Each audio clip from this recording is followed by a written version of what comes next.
years ago, I started fasting every Christmas and New Year's. And at first, I was drawn to this simply because I really wanted to reset my body.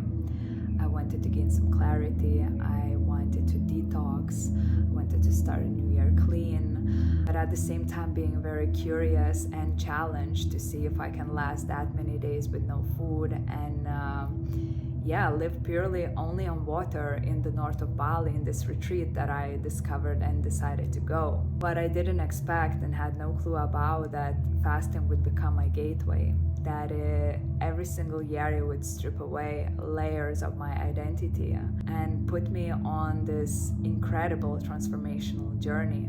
When I removed food, when I removed the stimulants, the distractions, the noise, when I left my phone, I quit social media. It was only me, my body, my mind, and my spirit. There was no way I could avoid myself anymore. And all the parts that I've been suppressing and numbing all resurfaced. So I really want to share this journey with you and this place with you and what exactly changed in me. The retreat is held in the north of Bali in the Less Valley next to a very powerful, beautiful, feminine waterfall. And there are no some sort of dates on when you have to come and when it finishes. People just come and go and their bodies decide on how long they're gonna stay. Either it's 5 days, 10 days or more. It is held by my teacher Tuuli, who has this incredible, inspiring, powerful story, and just meeting her, it's an experience itself.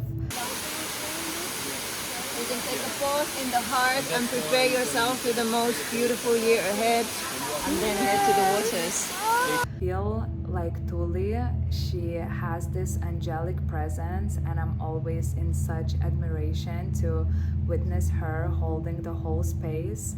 She holds people through deepest transformations, through emotional releases, breakthroughs, breakdowns. Holds everything in such a steadiness, but compassion and love and strength.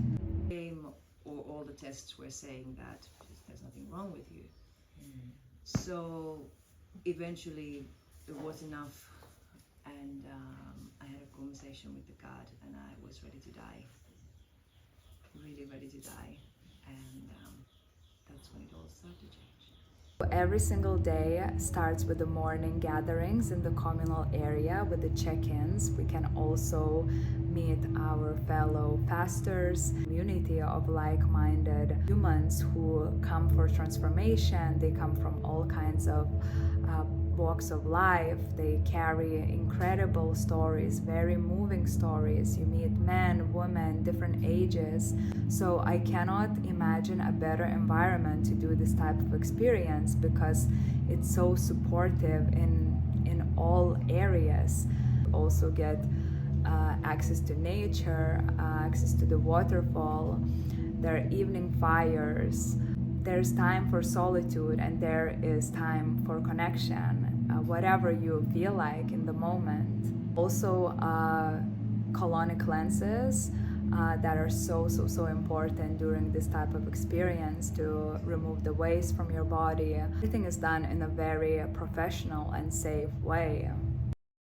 Fasting is known to be practiced throughout centuries, the ancient religious tradition, not only for spiritual clarity but also for health benefits. Just for example, after 72 hours of fasting, our body goes through a process called autophagy, when our cells recognize the cancerogenic, negative, damaged cells that don't belong in our body and starts eating it, starts repairing itself. So there's reduced inflammation, there's improvement in mental health and the connection with your body, like truly allowing to hear the cues of the body and build that connection, build that bridge with our own inner guidance. I truly invite you to read about it more and about all the benefits that fasting offers. I'm waiting for my colonic cleanse and reading a book, Hunger Habit. I'm on chapter 7, Body's Wisdom, and it's written, and I think it matches it so well of what's happening now. One of the biggest challenges we face when breaking habit loops is that we suck at listening to ourselves. In his short story, A Painful Case, James Joyce wrote that his main character, Mr. Duffy, lived at a little distance from his body. He seemed to live apart from our bodies, to treat them like fleshy robots whose only purpose is to haul around our brains. This keeps us stuck in old ruts and, more important, makes it really difficult to listen to our bodies and learn from what they are trying to tell us.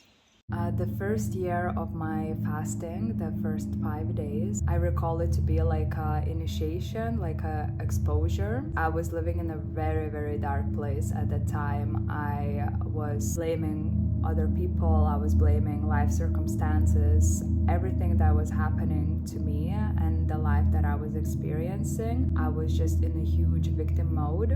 So much shame, so much negative self-talk, so much disconnection within myself. And this year really, really showed me that, of how disconnected and how powerless was keeping myself.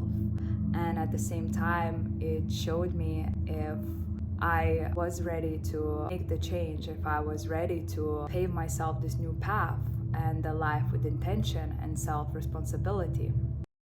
Second year, I came for 10 days. At first, in the beginning of my journey, I was thinking I could never do 10 days. Just to go through this type of experience with no food, only water for 10 days, it shapes you forever.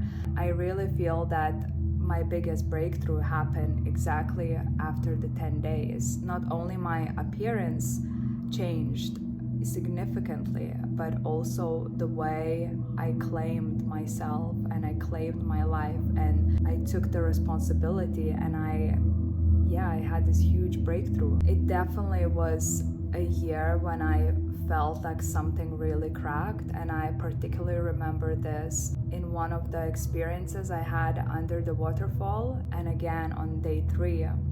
The day 3 in the fasting is known to be the hardest one. It's really tests you on so many levels, physically, emotionally, spiritually. It's really the threshold that if you pass, you feel like you're on this other side already. And I remember on the day 3 when I was going through a huge emotional releases, and I just remember going to the waterfall alone, or standing under the stream and really being so empty. When you're out of food, you're so sensitive and everything feels very, very enhanced. That particular moment under the waterfall was really, really significant for me because I got to really claim my life. I don't know if I can explain it scientifically, but it sort of felt like something was pushed out of me, like energetically, the force that was with me at that time, and how I was able to rise from this darkness that I was in, claim the life and envision myself and fully take responsibility again for how I'm gonna lead from now on. Yeah, incredible things happened afterwards because I felt so light. The day 4 and day 5, I already started to experience huge ecstasy. I was like a new version of myself. I was feeling so connected. My armor was off. I felt things in the way I have never felt them ever. So I was just stunned and overwhelmed at the same time. I remember going to Ilu, and Ilu is a beautiful lady that works there, who has her humble shack where you go and get your massages throughout the fast. And she's a healer woman of 5 kids, so her energy is so motherly. I went to her on this, I think on my peak day of my ecstasy, I like to call it. But I just remember she just grabbed me.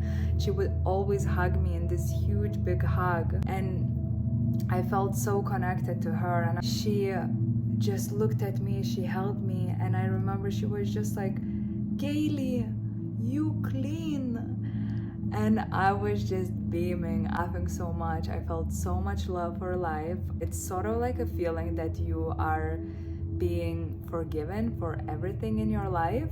She just burned the incense. She did a prayer. I laid on the table for a massage, and I remember she showed me her goosebumps, and she was just saying to me, God really loves you, and you're so protected, and you're so supported, and you're so held.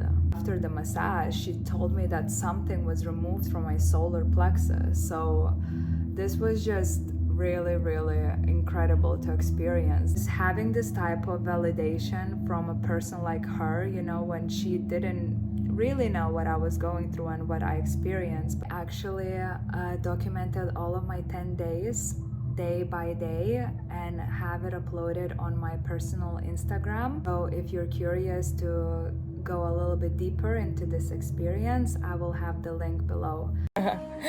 After Ilu's massage with scrub, a homemade scrub with clove, lemon. Yeah, put lemon, coconut oil also.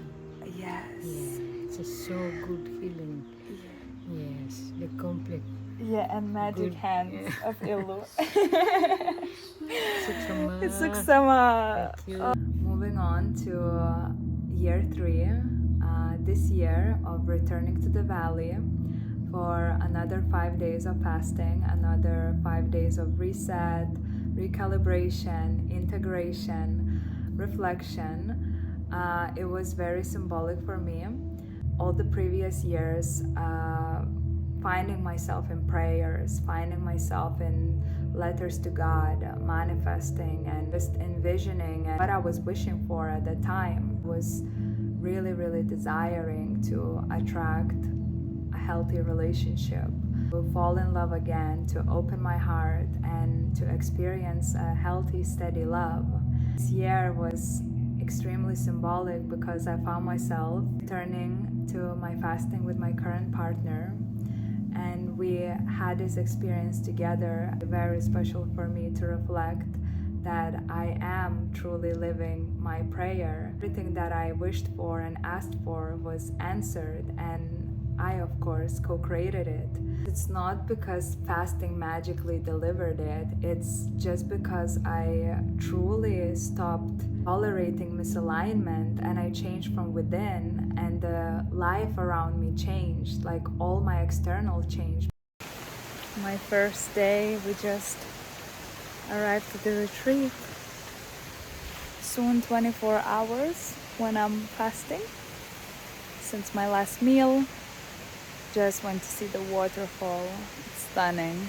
I have so many thoughts because I'm back here, and it's my 3rd time doing the water fast and coming to this place, and it holds so many versions of me that every single time I come back here, it reminds me of everything that I let go, and I prayed, and I received, and I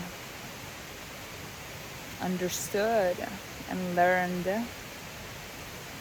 And the path of water, let me show you one of my favorite parts of this walk to the waterfall.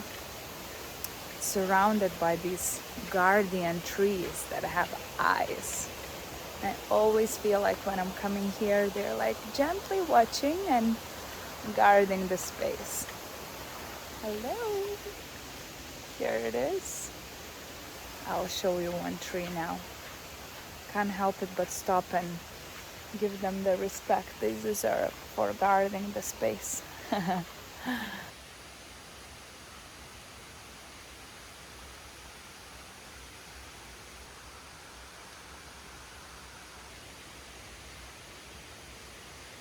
Our last day today, day 5. And wow, I feel so out of energy actually today.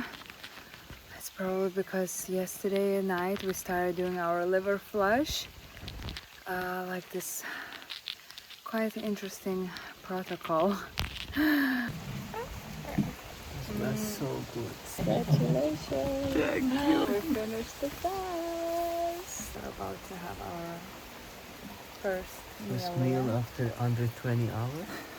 Chicken broth for me, vegetable broth for you, yeah. Gotcha. And Tuuli's here, keeping us company in the rain. Cheese? Yes.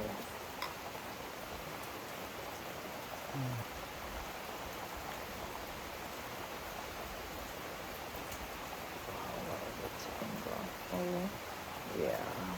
After this year's water fast, I also went on a 3-day darkness retreat that Tuuli right now is offering in the valley. It's called the Shambhala process, where you spend in a complete darkness. Deserves a separate video that I will be making about this experience.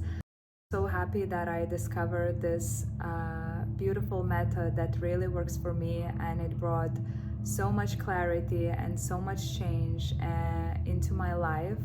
Like, it's so important for us to find the ways that work for us, and what truly gives this access to our true inner guidance. I mean, living in a world and in environments where, we are so disconnected. The remembrance of who we truly are and why we came into this earth to experience this incredible life.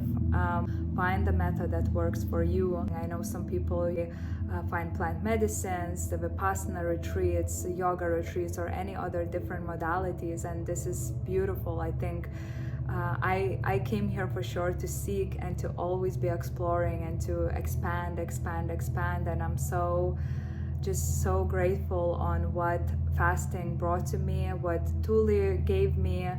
I'm so grateful for the valley, for the ability to gift myself this type of experience. On the last note, fasting really didn't bring me new life, it just allowed me to remember who I am, truly look within, and to see that I am a creator of my own reality. This is so empowering. This is so empowering to realize and embody this truth within. What I wish for every single person, if you feel called for this experience, I will leave links below how you can contact Tuuli, how you can learn more about the valley. So thank you very much for watching. I so appreciate you, and see you in the next one. You ever forget? Don't you ever forget?